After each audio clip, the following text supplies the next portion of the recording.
Hello అందరికీ, కాబూలీ చనాతో రుచిగా చోలే ఎలా చేయాలో చూపిస్తాను.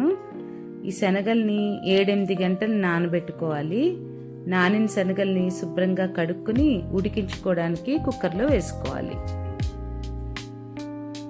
అలాగే 2 బంగాళదుంపలకి తొక్కలు తీసి 2 ముక్కలుగా కట్ చేసుకుని వేసుకోవాలి. 2 బేల్పత్తా, హోల్ గరం మసాలా, ఉడకడానికి కావాల్సినంత నీళ్లు పోసి కుక్కర్ మూత పెట్టి గ్యాస్ మీద 4-5 విజిల్స్ వచ్చే వరకు ఉంచి సిమ్లో పెట్టి 10 నిమిషాల పాటు ఉంచి గ్యాస్ కట్టేసేయండి. శనగలు మెత్తగా ఉడుకుతాయి.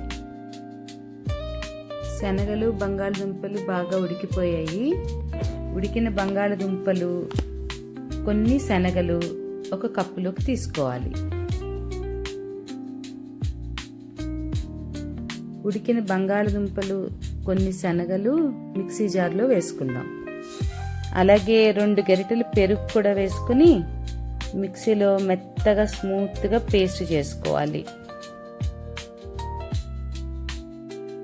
గ్రేవీ కోసం ఒక 3 ఉల్లిపాయలు, 7-8 వెల్లుల్లి, చిన్న అల్లం ముక్క మిక్సీ జార్లో వేసి బరకగా ఆడుకోవాలి. ఇలా బరకగా ఆడుకుంటే సరిపోతుంది. ఉల్లిపాయ పేస్ట్ వేయించుకోవడానికి సరిపడా నూనె వేసి, నూనె వేడైన తర్వాత ఉల్లిపాయ పేస్ట్ అంతా అందులో వేసి వేయించుకోవాలి.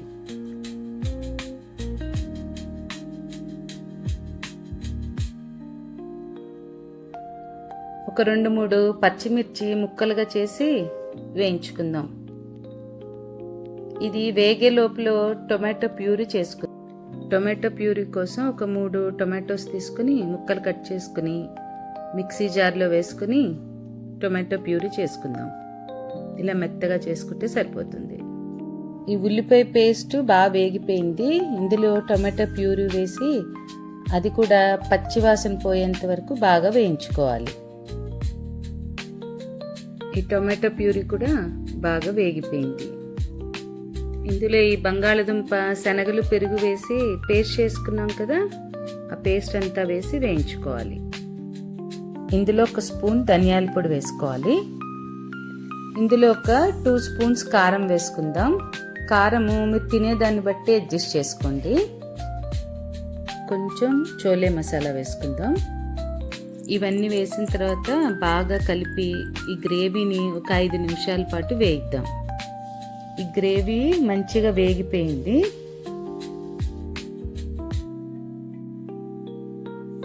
ఉడికించిన శనగలన్నీ ఈ గ్రేవీలో వేసేసుకుని దానికి తగినంత ఉప్పు వేసుకుని బాగా కలుపుకోవాలి.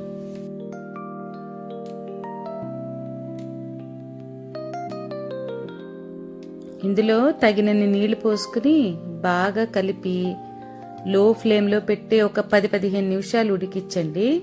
అప్పుడు ఈ శనగలకి ఉప్పు, పులుపు, కారం అవన్నీ పట్టి చోలే మంచి రుచిగా ఉంటుంది. ఇది మంచిగా ఉడికిపోయింది. ఈ చోలే పూరీల్లోకి, ఫుల్కాలు, జీరా రైస్ దేంట్లోకి తిన్నా చాలా బాగుంటుంది. పిల్లలైతే ఒట్టి చోలేనే తినేస్తారు.